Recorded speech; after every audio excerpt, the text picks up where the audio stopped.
Welcome to the Author to Authority podcast. And today I'm so excited to have a fellow publisher on the show. And if you have ever wondered about writing a book and how you can start it perfectly, then today's show is for you because we are going to be talking about the strategy that you need before you even put pen to paper.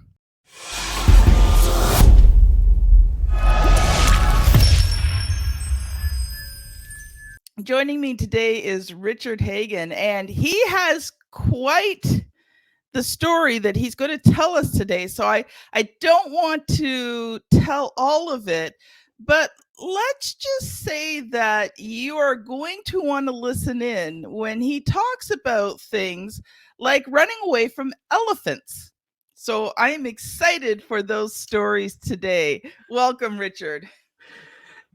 Kim, thank you very much for this invitation to meet your audience and to share some hopefully powerful ideas as they think about their message and how to publish it brilliantly. I'm I not so sure we'll get to agree. the elephants. I might have to tease that for the next time, but we'll see where we go. Uh, Richard, Sure. I just want to start off with the fact that, sometimes when people are thinking about writing a book, they just think, okay, I've got to put pen to paper. But how important is it to actually have a strategy, especially, if you're a professional, a consultant, a speaker, coach? How important is it to have a strategy before you even think about putting pen to paper? It is the thing that makes the difference with the success or otherwise of your project.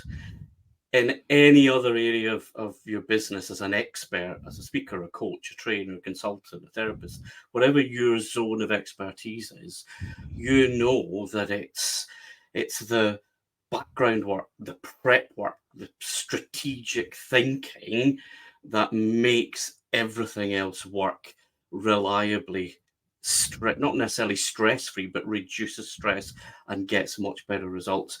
But when it comes to writing and publishing, loads of experts suddenly lose their strategic brain power and are just enchanted, totally bemused and bewildered by the romance of being a published author. And so, who needs strategy? I'm going to write. It's going to be awesome. I'm going to publish. Everybody's going to flock and buy my book, and I'll suddenly be the go-to expert. And I know I'm kind of taking the Mickey out of it, but that is the fundamental approach that super smart people seem to take when it comes to writing and publishing the book. So, yeah, strategy it's the utter foundations of everything. And I think in my context, the thing that I've noticed over the years is that actually, even when people sit down to plan, if you like, the content of their book, Mhm. they miss the very foundation, the value that they Yeah. offer to their current clients.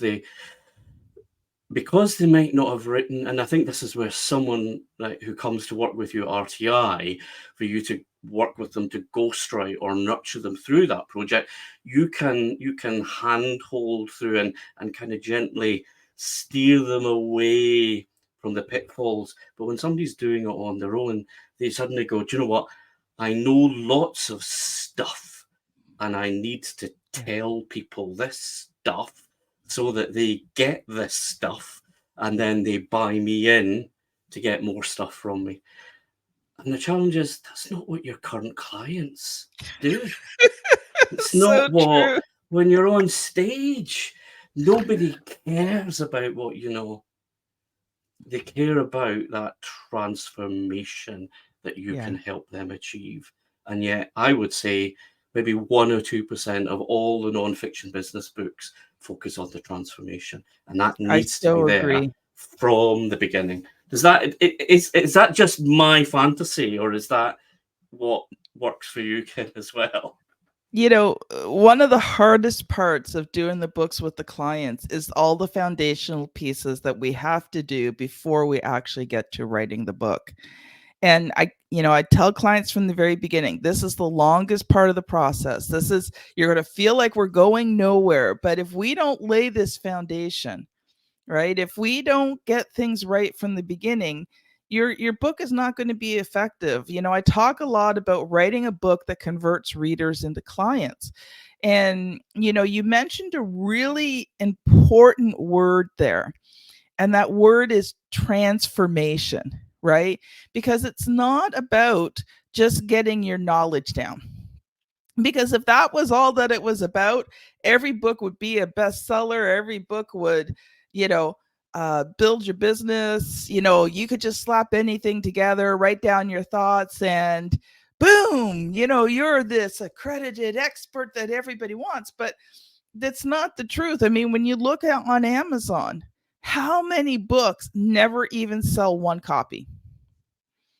Or how many authors have written their own books? And I'm not saying you can't write your own book. That's not what I'm saying. But when you don't know what you're doing and you write your own book and you don't know how to market it afterwards, all you end up with is a box of books in your garage that maybe one day your kids will probably throw out. Yeah, except it can be worse than that. You might have given your book to 20, 30, 50, 200 people, and they read it and they go, I used to think they were really good at what they did. And this is this look in the UK we talk about a dog's breakfast. That's like when somebody, it just is a mess. It looks like a dog's breakfast. And somebody who's super smart, but they just think, I'm going to write and publish, and they might even go to there's a kind of entire industry of book coaches who love to stroke the romantic model and the ego of a writer. And oh yeah, just take 7 days, brainstorm for 10 minutes. There's your top 10 ideas. Then break that down into your subsections for your chapters. And it's so seductive because it makes it feel so easy. But actually, the challenge is somebody reads that and you don't come across as an expert. If you're lucky, you come across as an amateur. So all of that power, all of that value, all of that expertise suddenly dissolves, and they will never tell you.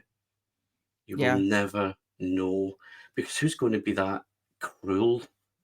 But they might tell other. I don't mean most people won't, because they're genuinely nice, but they probably will say to somebody else, oh, I wouldn't go there if you. So that thing that you magically hoped would solve your problem can actually damage your brand. It can do the opposite when you have somebody or a team, or you do all of that deep thought work. So yeah, we, like you, I mean, we have an online program, and it's 4 months of what we call mining your value, because most people actually have forgotten what the value is because it's unconscious to them. And it's not what they think it is. And that is that something, do you find yourself kind of doing a lot of uncovering? Yeah. It's like our book process is a minimum of 9 months, but most of the books we do for our clients are a year to a year and a half to create these books. Because you can't just slap something together. And I actually will not take on clients that just want something slapped together. We write high quality books that have a tremendous amount of value, that are targeted, right? So you want to take all of these things into consideration. Now, Richard, I want to get into the topic of transformation, but we are going to take a quick ad break. Audience, if you've wondered about how to create a book that converts readers into clients and then scale that book into accelerating your business, listen to this ad and check out the freebie I have for you today. One of the keys to becoming an author is hiring the right publisher. It's the difference between having a book that converts readers into clients and one that sits unused on a shelf. Check out 7 questions to ask before hiring a publisher. Get it free at authortoauthority.com/publisher. Welcome back. Richard, let's get into transformation, because that's the heart of it. That's the heart of those books that you can't put down. So talk to me a bit about how what does transformation look like to you?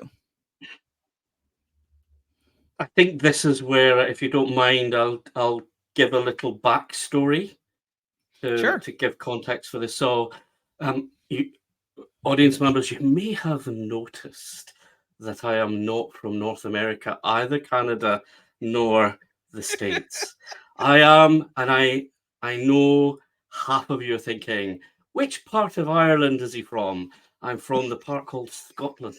Okay, I live near Glasgow in the west of Scotland, and that's where I grew up in a kind of normal west of Scotland town. At that stage, kind of religion was still quite an important, powerful part of the local culture, and I grew up in a Catholic family in a Catholic parish. Was very involved and committed.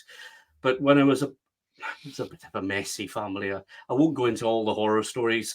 A little bit. I was watching your video earlier, Kim, on the website, where you didn't go into all the stuff, but you got the learning and the message from it. And for me, the church was both a place of control and occasionally a place of liberation, but predominantly control, until an experience I had when I was about 14, when a community of preachers came in and ran special events in my parish, and blew my mind and my heart open that this experience of church could be grace-filled rather than miserable. And I think in the middle of all that experience, something shifted in me, that I wanted to be part of a mission that empowered people, that allowed people to live gracefully. Now, and then after Glasgow Uni, I decided that I had to give that community a chance. So I joined that religious order of preachers, teachers, storytellers, and they ran a publishing company. And that was my first experience with the publishing world. But now, obviously, I didn't stay there. I spent 20 years in that community, and I loved my work. But I realized over time that the corruption, the scandals, all of that was very real, very immediate, and very personally damaging and constricting. And I fought it. I tried to create change and move, and eventually I couldn't change the system. So I had to pull out. But now I run a publishing business, and I have exactly the same mission as I've always done, which is to help people share and experience a message of transformation, of being empowered. And that's almost as powerful for me. Business, relationship skills, human resources, and building your team without the dogma and the control structures, that's almost more magical to me than all of this religious or spiritual structures which come with so much other baggage. Now, I have no fantasies also about the reality of corporate life. I know that it has its own systems. But I think that's for me where this mission for transformation comes, is that so many people are restricted. So many people are confined. And also they are trained to be docile. And I mean this even in the big corporate scenario, that now culturally we are being trained to like cat memes, to get our dopamine hits from superficiality, which actually does nothing for us. It achieves nothing in the real world. And yet we're built for grace, we're built for potential, we're built for expansion. So that's kind of the reason behind why I'm obsessed with transformation, is because the other options are just depressing. And they are, and but also, and it's just that it's so unusual in the context today for people to fight for transformation rather than be reduced to the accepted norm, or worse, magical solutions. Five instant steps to social media stardom. Transformation is a powerful, deep lasting work. It means a change of everything, not just a little thing. So, sorry, yeah, that was so a bit of story, a bit of the mission of transformation in there. So, The first thing I want to say is, unfortunately, there are religious groups that are like as you described, but I don't want to give the audience impression that all religious groups are like that because, I am a part of a religious group where we are free in Christ, where we are completely, totally loved and set free. And so just wanted to mention that because not all religious groups, but I have to admit there are some, and unfortunately you had that experience. But one of the things I think of in terms of transformation, especially in books, is creating that vision within the book itself of what life can be like when that transformation has taken place. And then really diving deep into that problem that is keeping them from the transformation. And to me, those are some of the best books, is when you do that deep dive into the problem, because most times people think it's this superficial thing when actually the transformation comes when you deal with this deep root issues. So I mean, I'd love to hear your thoughts on that, Richard. it's a there are two almost extremes ways of creating change or learning something. You have the bit by bit incremental change, which is habit. So every day I'm going to spend 10 minutes writing, and you build that habit, and over time you get better. As long as it's focused, attentive writing, Yeah. you will get better. So that's a kind of a technical, mechanical, habit-based change. But how do you change the vision that you have of reality, or of your own Mm. identity or your own value? That is what we call paradigm shift, which is that, and that can change in a moment when the conditions are right. And so Yes. I think in it, and quite often people say, well, I've got nothing new to say. And I kind of understand it, but on the other hand, I'm saying, however, that may be true because you've spoken this 1,000 times. People may have heard similar things 1,000 times, but when they hear it inside for the first time, when it lands for the first time, in an instant it can all change. It's like that kind of parent, the dad who suddenly Mm. finds himself holding his daughter or his son for the first time, and in that moment everything changes. Everything changes. Every Yeah. priority, every behavior, every value about money and corporate and all of this thing, everything then is reversed and focused on the well-being and flourishing of this tiny vulnerable human being. Yeah. And that's what we a paradigm does, is that, and that takes work and crafts, because that's as much about emotion. In fact, Mhm. without emotional connection with your reader, you can never get them to have that experience of transformation.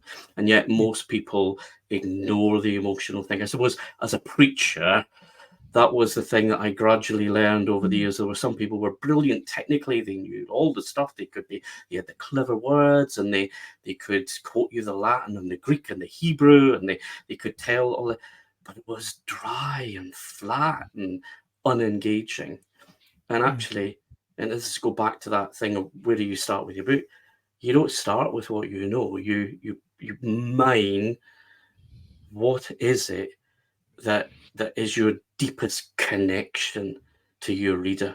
Where is that powerful empathy? Yeah. You're on their side for this. That's, if you don't have that powerful empathy, don't waste your time or energy on the book. Absolutely. Who do you feel for?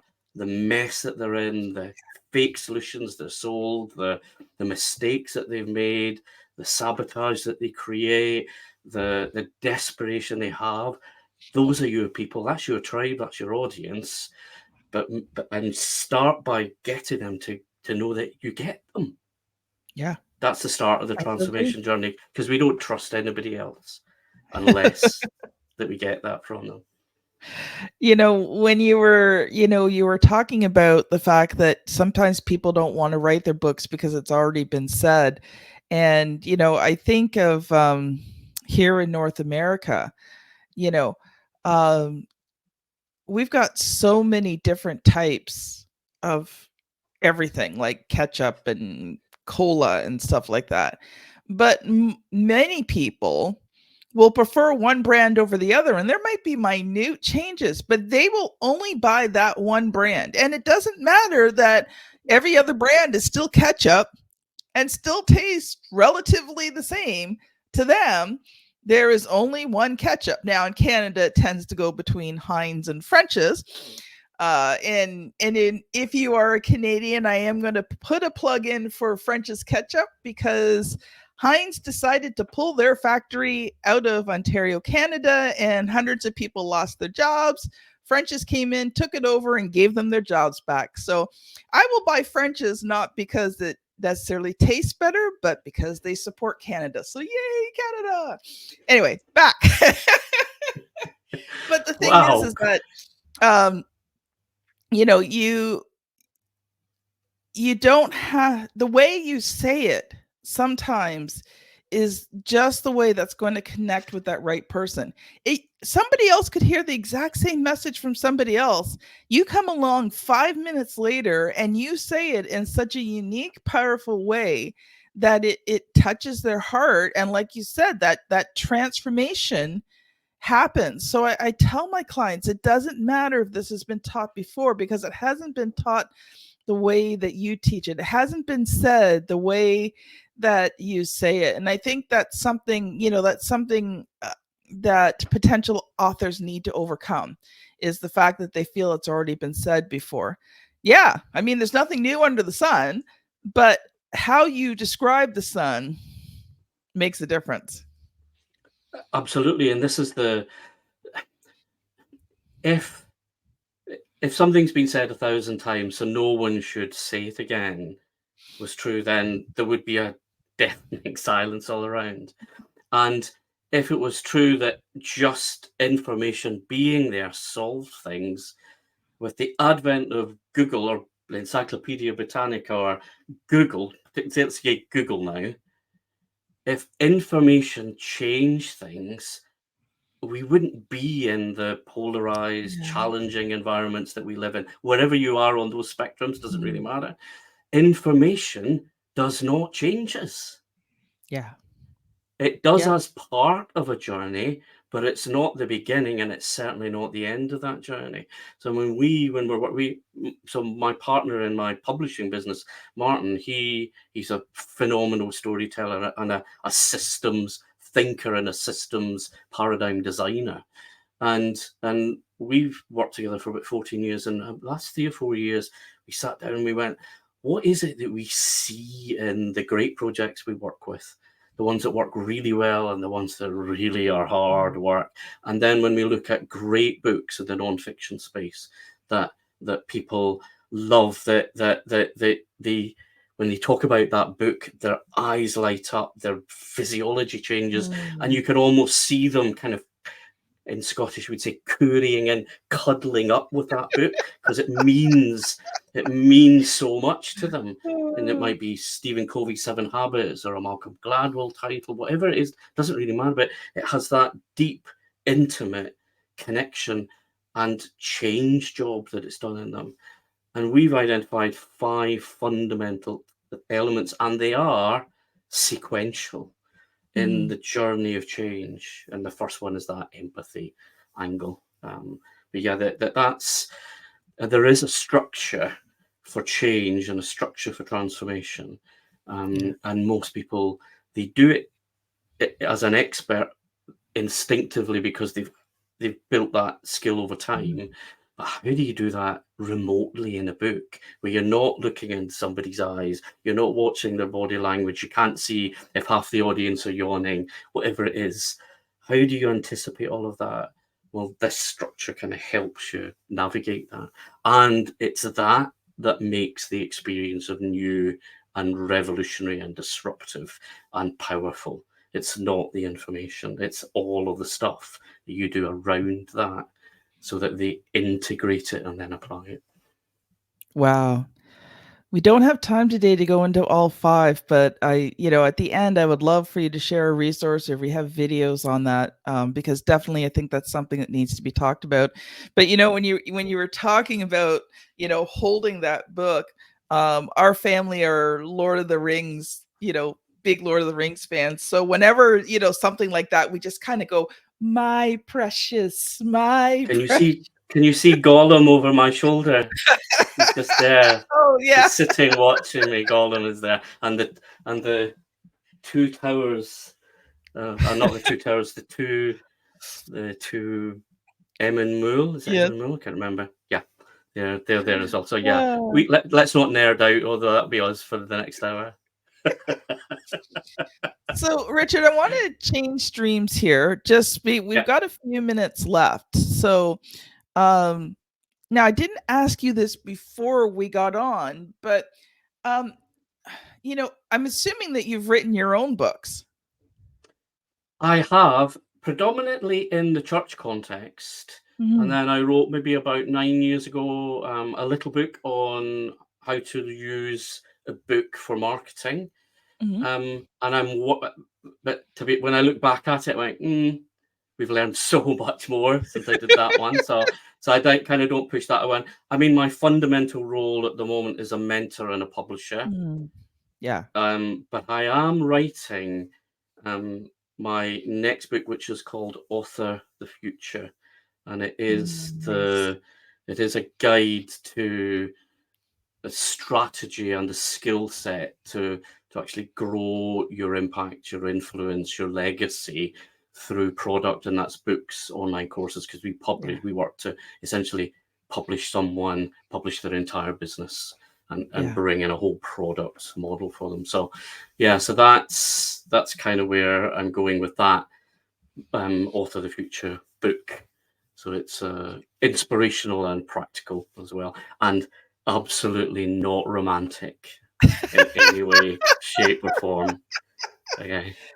So, Richard, I'm going to ask you the question, and I'm really going to be interested to hear your perspective as a publisher. But this is the question I ask every author that comes on the show. So you can either answer it for yourself, or maybe you can answer it from your experience with your clients. But what has been the good, the bad, and the ugly for you about publishing books? So the bad has been, we changed our model recently, but when our model was fundamentally as a traditional publisher, we still have a traditional publishing arm around gender, race, orientation, racial justice. So all of those areas of inclusion, we still function as a traditional publisher where we invest in them. But when we were publishing business authors, where we were investing in their projects, the bad was we had a lot of very expensive learning experiences. So some might say it's good, bad. I think we've made a good out of it, but I think for us the big learning is that everybody wants to have a bestseller of a book, because that's a good measure that your message is out there and you might get more clients, you're having an impact, etc. But very, very few business people will commit to being the best seller of their book. And that was nearly fatal to our business. So, and it's something now we work hugely with partner authors with, and we'll spend, while we're editing and building their book, that whole 3 or 4 month period, we are creating at the start of we're creating their entire 12-month audience advocacy and marketing plan in that period. But it's not about the book. And that's the other thing. For God's sake, the biggest mistake is to think you're going to market your book, because that's a side hustle. you have to be sharing your value with your audience. Yeah. And occasionally you reference the book, occasionally you reference you doing talks, occasionally you reference your podcast, but nobody wants to hear another push of a book. They want the value that you give them normally and then market. So that's one angle of it.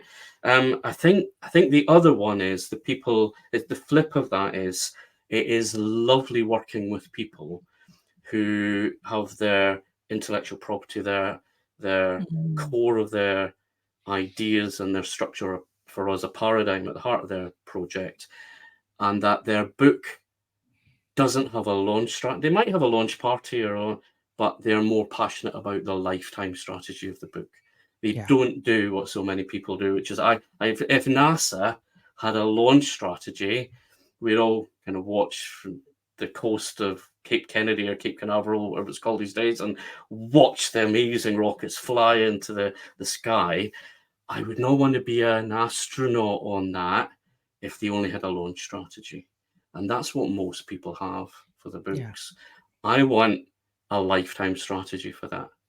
5 years, 10 years. I'm writing this book for somebody, unless it's a very immediate short-term focus, something that in 100 years' time, someone's still going to pick up and be transformed by. How do you build that lifetime strategy? So I think those are they're probably the two biggest chunks. Yeah. The author isn't just a writer, they're the bestseller.